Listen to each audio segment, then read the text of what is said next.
وَإِنْ أَرَدْتُمُ اسْتِبْدَالَ زَوْجٍ مَّكَانَ زَوْجٍ وَآتَيْتُمْ إِحْدَاهُنَّ قِنطَارًا فَلَا تَأْخُذُوا مِنْهُ شَيْئًا أَتَأْخُذُونَهُ بُهْتَانًا وَإِثْمًا مُّبِينًا وَكَيْفَ تَأْخُذُونَهُ وَقَدْ أَفْضَىٰ بَعْضُكُمْ إِلَىٰ بَعْضٍ وَأَخَذْنَ مِنكُم مِّيثَاقًا غَلِيظًا وَلَا تَنكِحُوا مَا نَكَحَ آبَاؤُكُم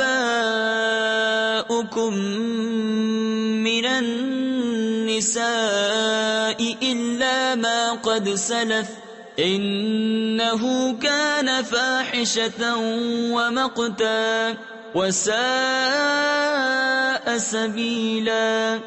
اور اگر تم ایک بیوی کے بدلے دوسری بدلنا چاہو اور اسے ڈھیروں مال دے چکے ہو تو اس میں سے کچھ واپس نہ لو، کیا اسے واپس لوگے؟ جھوٹ باندھ کر اور کھلے گناہ سے، اور کیوں کر اسے واپس لوگے حالانکہ تم میں ایک دوسرے کے سامنے بے پردہ ہو لیا اور وہ تم سے گاڑا عہد لے چکی۔ اور باپ دادا کی منکوحہ سے نکاح نہ کرو مگر جو ہو گزرا، وہ بے شک بے حیائی اور غضب کا کام ہے اور بہت بری راہ۔